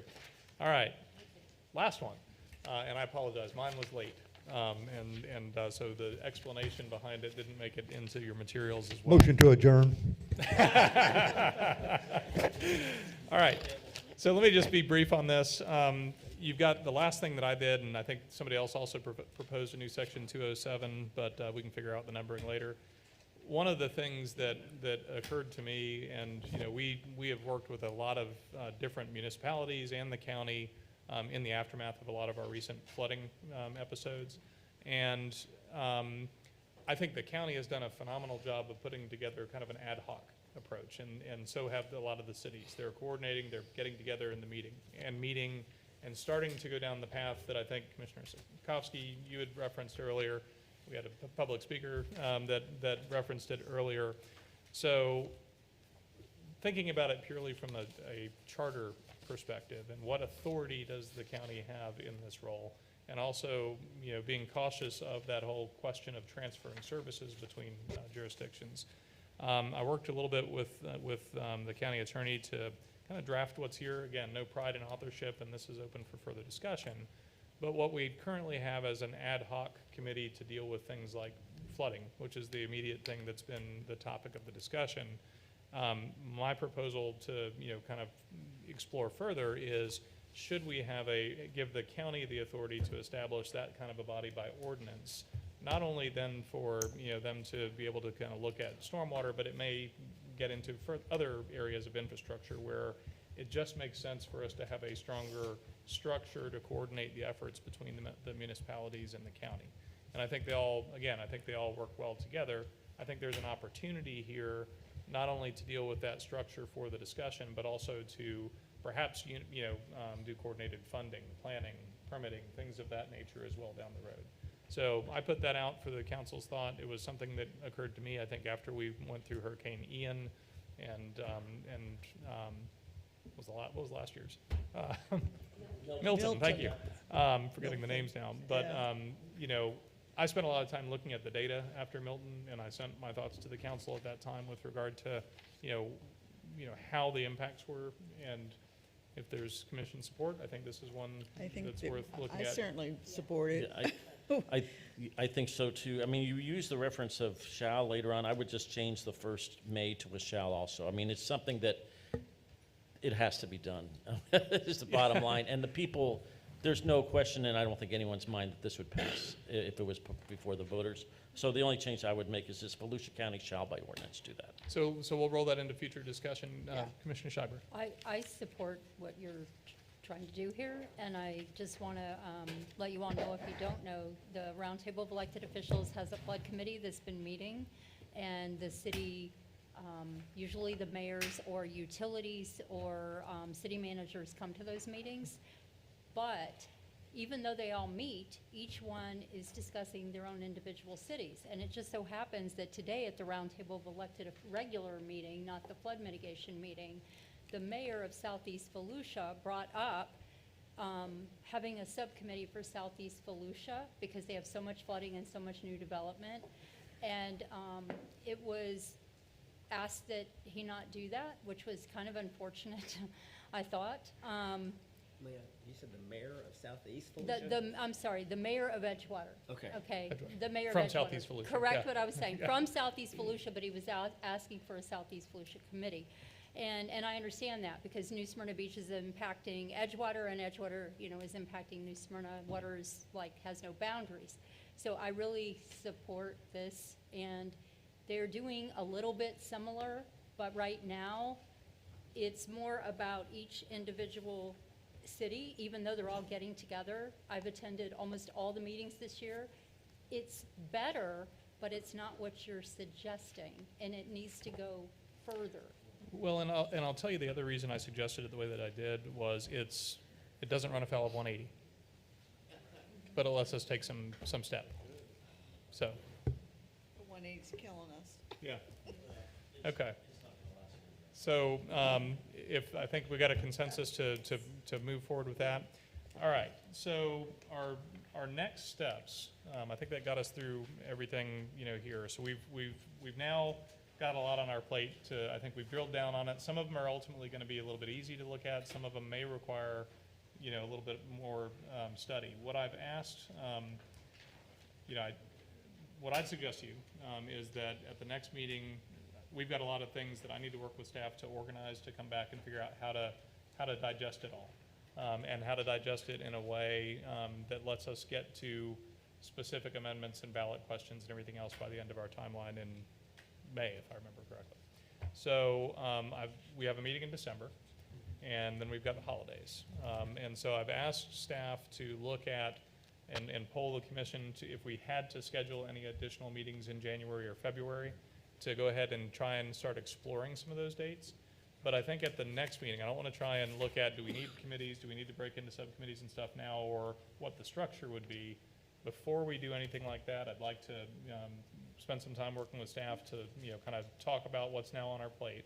And then at our next meeting, come back with that proposed structure for moving forward, including a schedule of the things that we will talk about at potentially a couple of additional meetings in January and February. Does that make sense? Sounds good to me, Mr. Chairman. Really, I think that's the way to go. And Okay. just to, because it is only November and we have until May,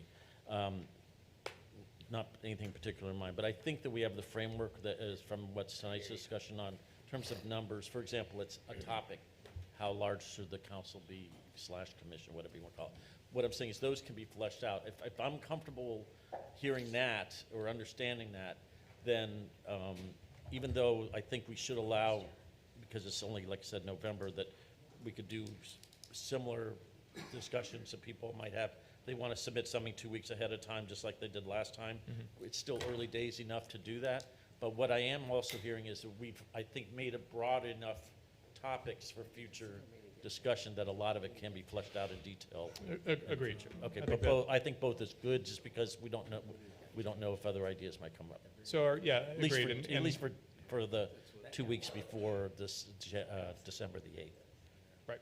So I think what we'll do from here, then at the next meeting, I'll work with staff to kind of organize how we get into that further discussion on some of these very broad topics. I think we've got some others we probably don't need a lot of discussion on. We'll just end up with ballot language on some of those. And then we'll bring it back, at the next agenda and kind of say, here's our roadmap moving forward. Does that make sense? Okay. With that, we got through everything. We're 5 minutes shy of 2 hours.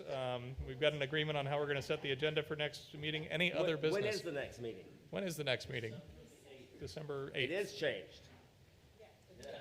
We changed that, we changed that at the first meeting, the organizational meeting. 12/8. All right. Staff, anything that you want to add to the discussion before we adjourn for the evening? All right. Is there a motion to adjourn? Up.